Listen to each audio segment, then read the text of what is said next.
Greetings YouTube, LMS Tactical here, walking Mason. So I decided to take him on I got a story to tell, but we do a little opening housekeeping here. Decided to take Mason. I haven't been on this trail since last time I was here. I was walking Charlie. And this trail is a little tricky sometimes because it's not the only trail in this forest. And a couple of years ago in the fall, the trails were all covered up with leaves. Or leaves, depending on what side of the city you're from. And shit, Charlie and I got so lost, man. Freaking sun was going down. I ended up having to kill my horse and cut it open, and Charlie and I crawled inside to spend the night. So hopefully that doesn't happen again today. So sorry about that. Had an itch. The idea for this video came up. Mason, slow down. Oh yeah. A lot of well-intended people are like, hey man, you got to teach him to walk next to you. You know, get a choke chain. Look, Mason's he just turned 5 months old. I just housebroke the guy. I know what I have to do, but you got to give me a break. Rome wasn't created in a day, motherfuckers. All right, so yeah, he's pulling on me. And I will work with that once I start the shock treatment. But Mason, slow down. Oh shit, that's the old number 7 pulling in. So I'm in one of the Facebook groups I'm in is like guys that were in the army or the military it was the army during the Cold War. And I made a little post, you know, I tend to be a little emotional at times, as you know. And I got such a response, and I'm so sorry, I'm fighting a major cold. Come on. That, I decided last night, you know what, I'm going to make a video about it because I got such an overwhelming response on this one little post that there's got to be a lot of us that think this way. So while the story is about me, and it's probably going to be long, and I'll probably get interrupted with doorbells and telephone calls, but I apologize in advance. And I can't breathe because I'm operating on like half a lung right now. It's fucking cold. Just scared away any big feet. So the story's about me on the surface, but truly, this is about everybody that ever served in the military, and a message for those of us that those that have not served. And without further ado, so I called the video, and by the way, this is patented because I think I might title another book that I'm never going to write the same title, and it's called, where are you going? That's not what it's called. It's called Thank You for My Service. And what this is a video that I want to thank America, because see, Americans nowadays are rightfully making up for like the Vietnam War era that I grew up in, where people had to take off their uniforms in airports and throw them in the trash because they were ashamed to have served in the military. They didn't want to be called baby killers and all that. You know the story. And so nowadays, you know, it's almost uncomfortable. You know, you go anywhere and it's like, thank you for your service. And I mean, look, man, let's be honest. I was a Cold War soldier, which means I saw shit that was so traumatic that I still have the 1,000-foot stare. Come here. Just kidding. You know, I never saw any combat. I never saw a shot fired in anger. Not in the military. I had to get into law enforcement to see that. But, you know, that doesn't mean that, you know, any of us that were mechanics or cooks or, you know, the guys that were pushing pencils and papers, all of that shit's necessary. So I was watching Don Shipley. I've been addicted. If you haven't seen his, you know, he's a guy that's a Navy SEAL, retired, who outs all these fake SEALs. I love that shit, man. Him and his wife are a fucking inspiration. But he had me laughing so hard I was fucking literally spraying coffee out of both nostrils. But there's no reason to embellish your military history, in my opinion. And I know I'm digressing. But, you know, the infantry guy can't be out there fighting if there's not somebody back there signing his paycheck and somebody packing up his fucking, what do they eat now? Not C rations, the MREs. So he's got to do that shit, you know. And if you didn't go to war like me, hey man, we all signed up. Shit, I thought the Russians were going to attack us at any minute, and that's what I was ready for. Thank God they didn't, or I'd still be speaking with a Canadian accent. Zing! Just kidding. But, so I want to thank people. I don't want to be thanked. I want to thank America for giving me the opportunity to serve this country. And I'm going to tell you how it happened. Most of you that are on my channel know my background. It's not a sad story. It's not meant to inspire pity. I wouldn't change my background for a fucking thing, because that's what made me who I am. Listed on every fucking registered sex offender log in the entire nation. No, I'm just kidding. But, so I grew up in the 60s, 70s. I was raised by a, look, I'm sorry, Mom, but come on, man, you know I'm honest about this shit. I love my mom. I've just spent my whole life trying to figure out why. So my mom was like a full-blown hippie, anti-war protester. She ended up in prostitution, addicted to every drug on the face of the earth. No, you know, my father and I are friends now, but he was not in my life, really. You know, I might have saw him a couple times a year. We didn't really become friends till after I got out of the Army. But, you know, I had every fucking Hell's Angel and biker and everybody fucking my mom right in front of me in my house. It was a nightmare. My house was a violent hellhole, and I was the youngest of 4. And this is part of the story, so just suck it up. And I had 3 other sisters, older, and they were just had the shit beat out of them every 5 seconds. You know, my mom was fucking their teenage boyfriends, and you know, the first naked chick I ever saw was my mom passed out naked on, you know, that kind of shit. You know, there's a lot of us like this, and that post yesterday made me realize, my God, I knew I wasn't alone, but holy fuck, there's a lot of people that had the same lifestyle I did, or grew up the same way I did. I hate when people send me messages and I'm trying to make a video. But, you never knew if you were going to survive. Look, honestly, no joking, I didn't expect to survive to see my 20s. I mean, it was that fucked up. And I could tell 100 stories that you would think I'm making up about shit that went down in my fucking family. You get the idea. Now, my mom, the Vietnam War was raging, and it was fucking guys that were, you know, draft dodgers, and the cops would kick in the doors and, you know, the house and the motels I was living in and arrest these guys. Fucking MPs and shit from, I don't know, fucking Marines down in San Diego. She hated the military. Cops were all pigs.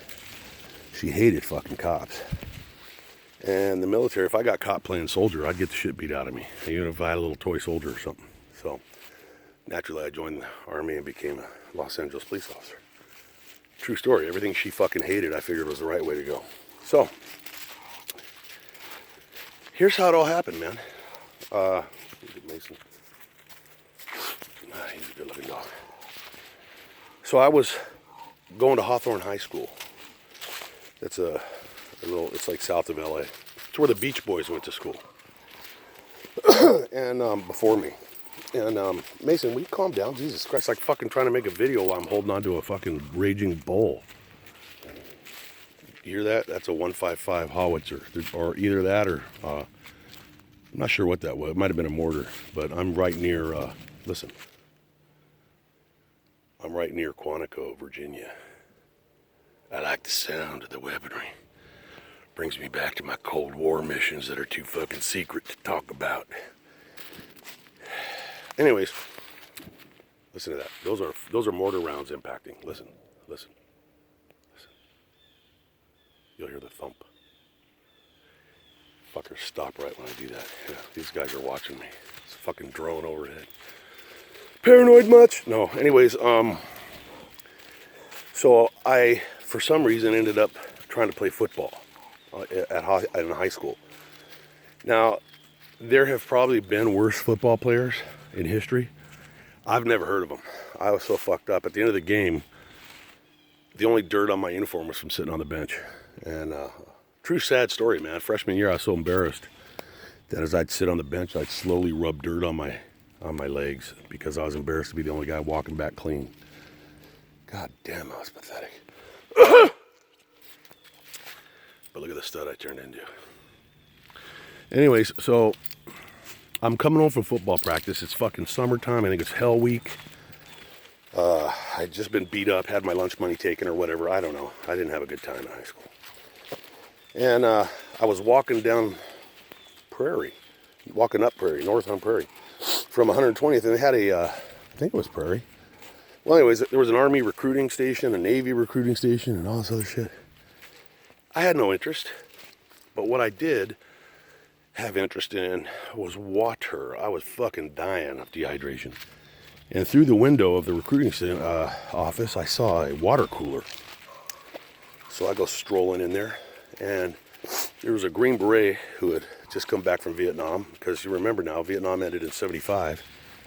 I joined the Army in 80. So this guy had all these fucking, he was like an E6 or something. Fucking jump wings and combat, all this combat, everything. He was looking great in his khakis. Mike Krill, what was his name? And he goes, hey, so you interested in joining the Army? I'm like, oh, no, sir. Can I use your water cooler? Yeah, go ahead. So he starts talking, well, why don't you want to join the military? You know, and I'm like, really don't have a good answer, man. Did you guys kill babies? So he goes, look, man, I'm going to show you something. Let me just show you something. Because I think we were talking about his medals. I was asking him, you know, what's that one? Oh, that's a parachute, you know, with wings, you know. So I don't know. I'm like a crow, you know, something shiny, it catches my eye, and I want to know about it. So he goes, hey, let me show you something that just came in. Now, this is before VHS and all this other shit, but he had some kind of a video player, man. I'd never seen anything like it. And it's probably like the prototype. And he pops in this tape, and I sit down, and I'm speeding up the story. But he shows a video that I found on YouTube, by the way. It is the reason I am who I am today. This one fucking video. Some of you older guys saw this video. It was it starts off with the sun coming up. Burp. Excuse me. And guys, you hear these guys. You know, and you know how it is. And I'm interested, and all of a sudden it's like airborne. If you ain't tough, don't even think about it. Well, of course I wasn't tough. I was a fucking pussy. But that doesn't mean I didn't appreciate tough things and people. And for some reason, that fucking video hypnotized me. And Mike's, you know, talking over my shoulder. Yeah, man, 4 weeks you can get these wings, and you do this, that, and the other thing. You get to jump out of an airplane. I'd never been on an airplane, never been anywhere outside of LA. And, oh shit, we're going downhill. I may get killed here. But, here, let's take a break here for a minute. Let me finish this. So, I'm watching this video of these guys going through jump school at Fort Benning. And I don't know why, but when I left that fucking... I was 17. When I left that office, I made a decision for some reason that I had to have those fucking jump wings.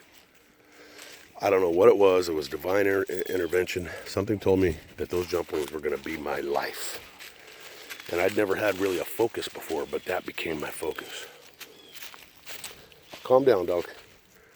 So, I go home, you know, and then every day after football practice, I'd go by there, and I got so friendly with Mike, I'd walk in, get a drink of water, he'd let me pop that tape in, and I'd just watch it. I could tell you the description of every guy on that video.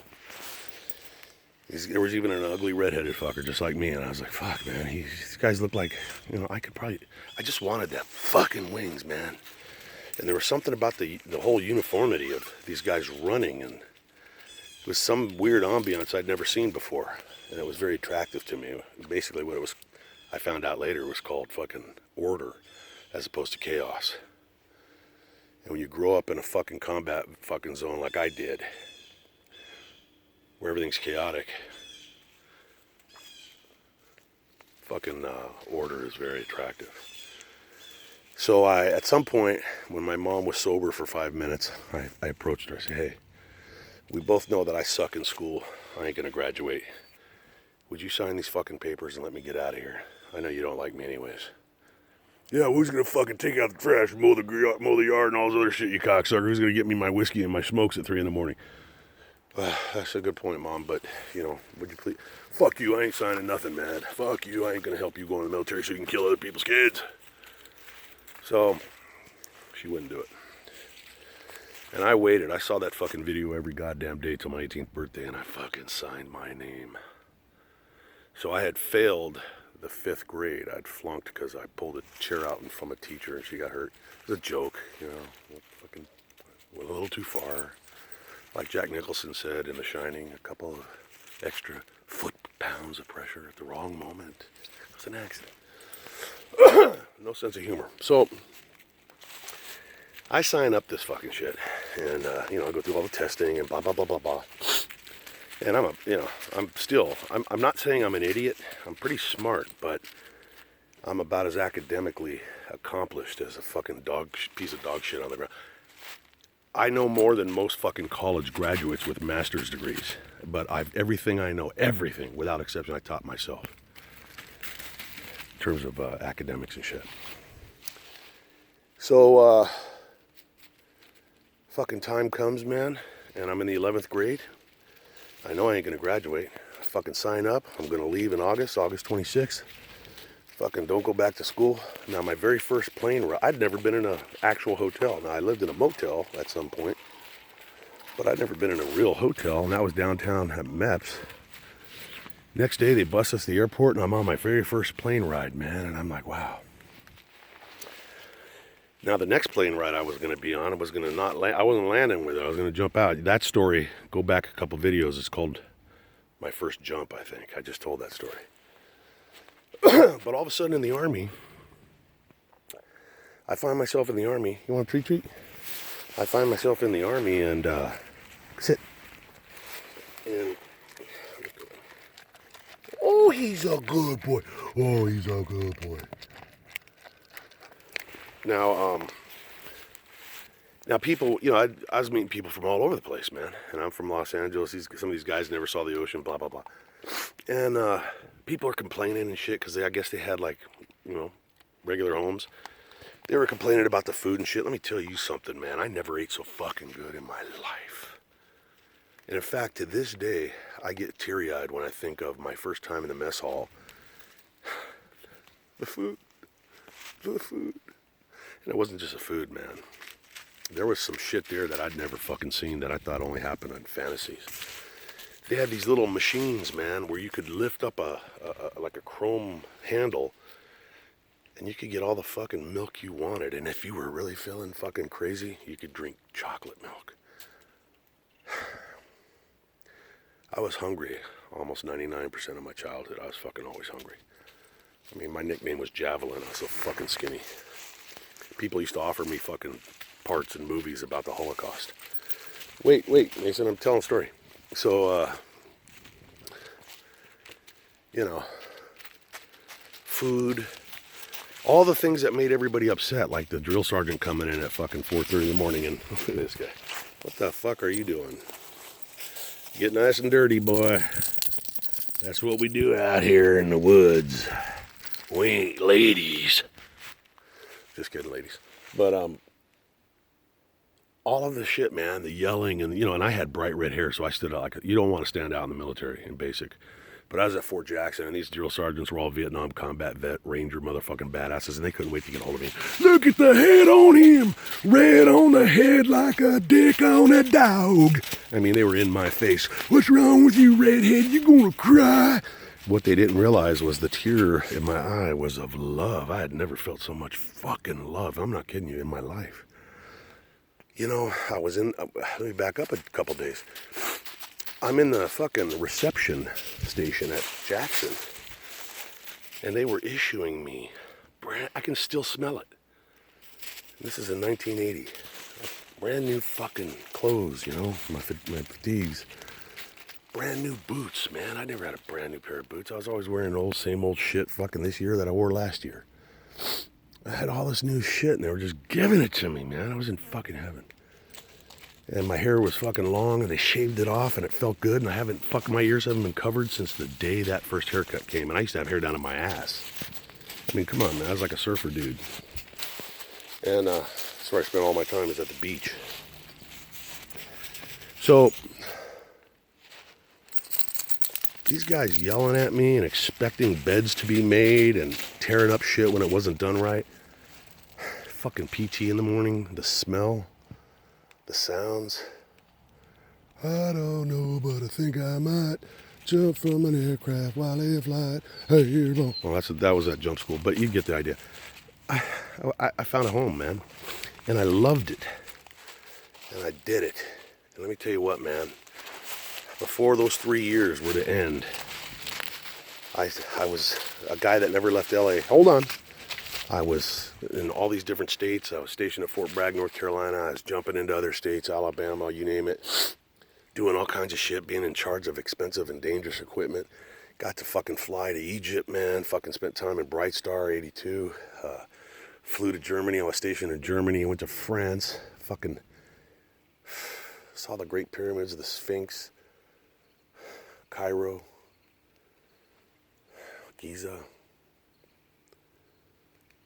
I mean, and that wasn't the half of it, because so people are like, well, why didn't you re-enlist? So I did some, we were I don't know, I think they call them OPT-4 now, but at Fort Bragg, they would use us as the indigenous people that were in the final phase of Special Forces training for the Green Berets, get their phase training. And so we would go out and I think it was Area G with these guys. And, we were the bad guys. And so I made a lot of SF friends. And Weiss, man, you got a good sense of humor, man. You ought to be an SF. Re-enlist, dude, re-enlist. Well, the only reason I didn't was because I decided I wanted to be an LAPD officer. And I said, look, man, if this shit don't work out within a year, I'll come back in. But it did work out. So fast forward to a guy with, oh, by the way, I got my GED when I was at Fort Bragg. Now, thank God the LAPD was taking people with GEDs in those days. And I got out of the Army, got hired right away with the LAPD. Was the last class before the 84 Olympics. Graduated, worked all that shit.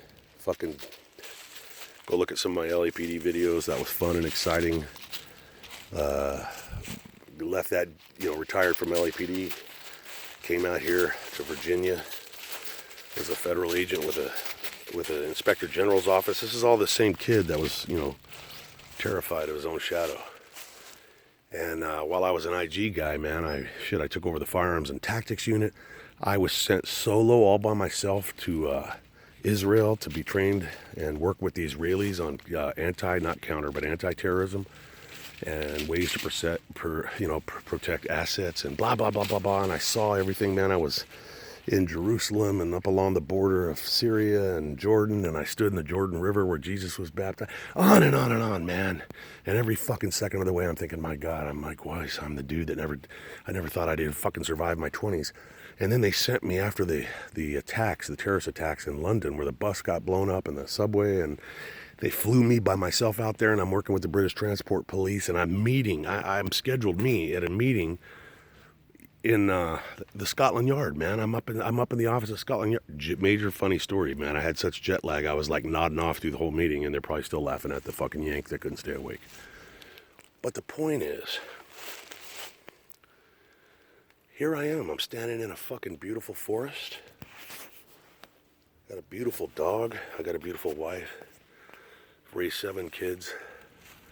3 natural, 2 step, 2 adopted. Which one of them is in the Army right now. He's been to Afghanistan. The other one's just graduated Air Force. His advanced training. He's doing all kinds of top secret shit. He's stationed at Langley. I owe you guys, man. I owe this fucking great country. I used to hide in the store, man, with my book of food stamps, which they didn't have EBT cards in those days, and I'd wait till people left because I was ashamed to pull out my purple fucking food stamp and pay for fucking whatever it was my mom wanted me to get her. I'm not bragging. I'm far from rich.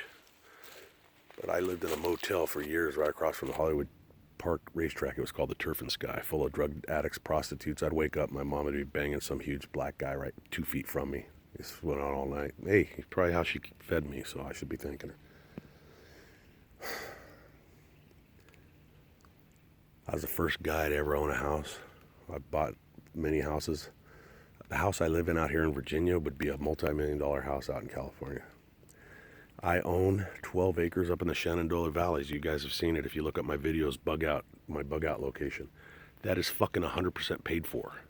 12 acres of mountain property, man, up there with fucking springs and a creek and fucking endless water and arrowheads and everything else. I own it. I'm driving a motherfucking 2016 badass Silverado, fully fucking paid off. And you think I'm bitter about anything? No. When anybody thanks me for my service, I want to thank them for being part of the greatest country on the planet. The Army saved my life, and what I found out on that fucking post the other day was that was a common response. Hey, brother, it saved my life too. Hey, it saved my life. Hey, my dad was a fucking alcoholic. My mom was this. And I ain't the only one with a fucking tough story. In fact, I don't look at myself as a victim at all. There's more of me than there are of the fucking and listen, man, everything's relative. Everybody's got their fucking problems. You know, there's some kid right now that's fucking pissed off because his Lamborghini birthday present is red and he wanted a blue one. Life isn't fair, motherfuckers. But that's my story, man. Thank you. Thank you, America. And let's not let these fucking liberals destroy this country. Thank God for Donald Trump. And thank all of you who have served, and and when I say thank you to those who have served, I've said this a million times, you don't have to be in the military to serve. If you're a law-abiding, good, productive citizen in America, you're serving to greater good. That's my story. I'm going to go traverse this fucking thing and hope I don't end up on my ass. If you don't hear from me in a month, send help. I don't know how much meat's on this dog, but I don't think I'm going to last more than a month. Helmet Tactical. Stay safe. I'm out.